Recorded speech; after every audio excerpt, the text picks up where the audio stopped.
নমস্কার বন্ধুরা, আপনারা দেখছেন কুকিং হাউস অফ অনিমা।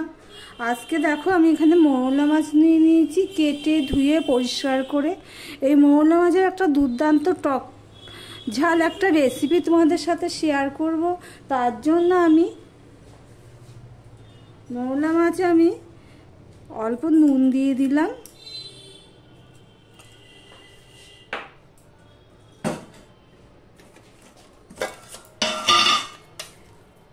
দিয়ে দিলাম হলুদ। এবার মাছগুলো আমি মাখিয়ে নেব ভালো করে নুন হলুদ দিয়ে। টক ঝালেই করব, একটুখানি টক টক হবে, মাছের টকও বলতে পারো। দেখতে থাকো বন্ধুরা আমি কিভাবে টকটা করি। এদিকে দেখো একটা কড়াই বসিয়ে দিয়েছি, কড়াইতে একটুখানি তেল ছিল, একটু আগে আমি ডিমের মামলেট করেছিলাম তাই একটু তেল ছিল। এবার দিয়ে দিলাম সর্ষের তেল,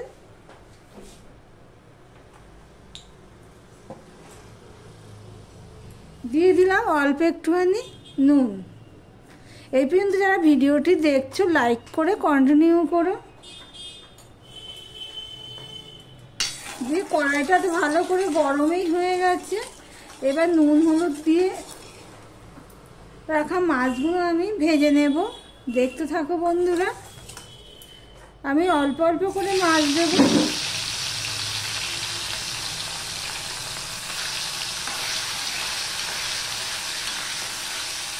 গ্যাসে এই পিঠ ওপিঠ করে মাছটা আমি তুলে নেব।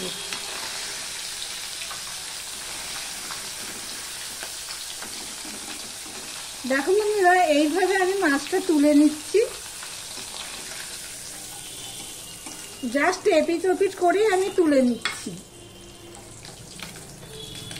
বেশি ভাজলে মাছের স্বাদ হয় না, অল্প করে ভাজবে, ছোট মাছ বিশেষ করে। আবারও দিয়ে দিলাম।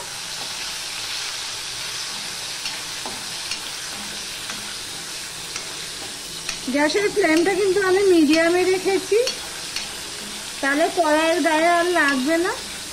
এইটাও হয়ে গেছে ভাজা, এবার আমি তুলে নেব। এইভাবে আমি সমস্ত মাছগুলো ভেজে ফিরে আসছি, দেখতে থাকো বন্ধুরা। দেখো বন্ধুরা, মাছগুলো সব ভেজে তুলে নিয়েছি। তার মধ্যে আমি আর একটুখানি তেল দিয়েছি, অল্প তেল ছিল। এবার দিয়ে দিচ্ছি অল্প একটু পাঁচফোড়ন। এবার মাছের টক করবো, কিন্তু আলু আমি দেবো একটুখানি, কেননা আলু আমি পছন্দ করি, সেই হিসাবে তোমরা চাইলে নাও দিতে পারো।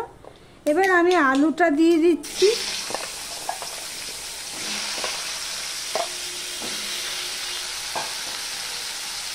দিয়ে দিলাম একটুখানি নুন, দিয়ে দিলাম হলুদ, দিয়ে সম্পূর্ণটা আমি মিশিয়ে নেব।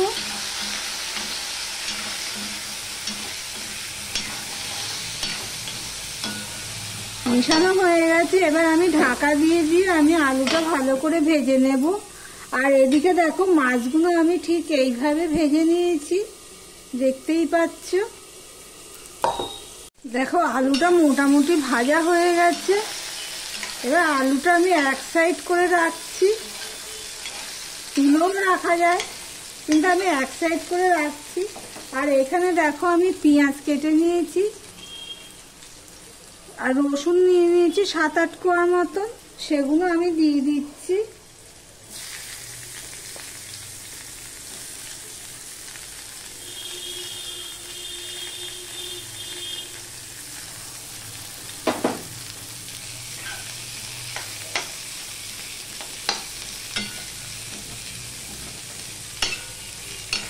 দেখো পেঁয়াজগুলো নিচে দিয়ে দিলাম। একটা কথা বলছি তোমাদেরকে, এটা 5 ফোড়নের পরে পেঁয়াজটা দিলে ঠিক হতো, কিন্তু আমি ভুলবশত আলু দিয়ে ফেলেছি, সেই জন্যই পেঁয়াজটা আমি এইভাবে দিয়ে দিলাম। তবে ভাজা হয়ে যাবে পেঁয়াজটা আলুর সাথে। দিয়ে আবারও ঢাকা দিয়ে দিলাম। দেখো বন্ধুরা, পেঁয়াজটাও ভাজা হয়ে গেছে, নিচে দিয়েছিলাম, দেখো কালারটা চেঞ্জ হয়ে গেছে, আলুটাও ভাজা হয়ে গেছে, আলুটা সিদ্ধ হয়ে গেছে, প্রায় কেটে যাচ্ছে। এই অবস্থায় আমি এখানে দেখো টমেটো নিয়ে নিয়েছি, আর 4টে কাঁচা লঙ্কা নিয়েছি, সেটা আমি দিয়ে দিলাম। এবার টমেটোটা যতক্ষণ না নরম হচ্ছে ততক্ষণ আমি এটা ভাজতে থাকবো মিডিয়াম টু লোতে রেখে। প্রায় 1.5 থেকে 2 মিনিট মতন আমি টমেটো দিয়ে রান্না করে নিয়েছি। এবার আমি 1/2 চামচ আমি লঙ্কার গুঁড়ো দিয়ে দিলাম, আর 1/2 চামচ দিয়ে দিলাম ধনের গুঁড়ো। 1/2 চামচের একটু বেশি দিলাম ধনের গুঁড়ো, আর একটুখানি হলুদ দিয়ে দিলাম, সামান্য একটু জল দিয়ে দিলাম মশলাটা কষানোর জন্য। এবার মশলাটা আমি কষিয়ে নেব। তোমরা একটা জিনিস খেয়াল করেছো নাকি জানি না, এখানে কিন্তু আমি ধনের গুঁড়ো দিয়েছি, জিরের গুঁড়ো কিন্তু দিইনি। এবার আমি এটা কষাতে থাকবো যতক্ষণ না কষানো না হয়েছে ততক্ষণ। দেখো মশলাটা কষানো হয়ে গেছে। এবার আমি এখানে জল দিয়ে দেব।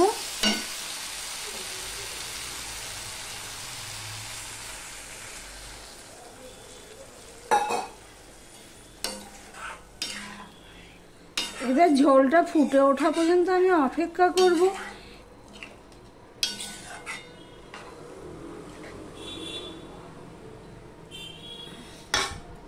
বন্ধুরা, ঝোলটা ফুটে ওঠার পরে আমি গ্যাসের ফ্লেমটা লো করে দিয়েছি। এবার যে ভেজে রাখা মাছগুলো সেগুলোও আমি দিয়ে দিচ্ছি। আলু কিন্তু সিদ্ধ হয়ে গেছে।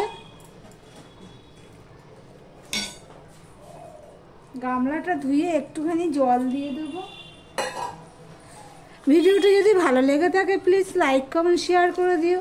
আর যারা নতুন বন্ধু ভিডিওটি দেখছো এখনো পর্যন্ত সাবস্ক্রাইব করোনি তাদেরকে বলবো সাবস্ক্রাইব করে পাশে থাকার জন্য।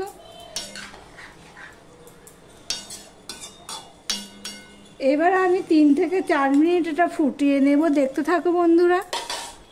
আমি 3 থেকে 4 মিনিট আমি ফুটিয়ে নিয়েছি। মাছের টক করবো, টমেটোটা দেখেছো তো কতগুলো টমেটো দিয়েছি। এবার দেখো একটু তেঁতুল নিয়ে নিয়েছি টকের স্বাদটা আর একটু বাড়ানোর জন্য। গরম পড়েছে, একটু টক ভালোই লাগে খেতে। তবে হ্যাঁ, এই দিয়ে পুরো ভাতটাই কিন্তু খাওয়া হয়ে যাবে। এবার দিয়ে দিচ্ছি তেঁতুলটা আমি গুলে রেখেছিলাম, পুরো এইভাবে চিপে নিলাম চটকে নিয়ে আমি তেঁতুলওয়ালা জলটা আমি দিয়ে দিলাম।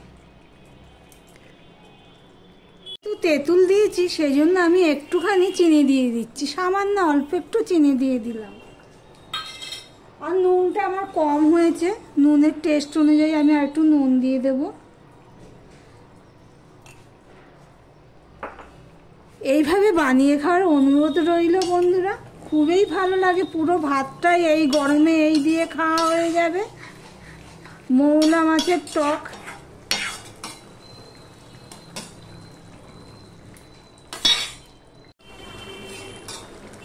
তেঁতুলটা দিয়ে আমি মিনিট খানিক ফুটিয়ে নিয়েছি। আমি এখানে কাঁচা লঙ্কা ফ্লেভারের জন্য 2টো লঙ্কা আমি দিয়ে দিলাম। তোমাদের হাতের কাছে যদি ধনে পাতা থাকে তো ধনে পাতা দিতে পারো। ধনে পাতাগুলো সব নষ্ট হয়ে গেছে। এবার ঢাকা দিয়ে দিলাম। আর ভিডিওটি আজকের মতন এখানেই শেষ করলাম। সঙ্গে থেকো বন্ধুরা।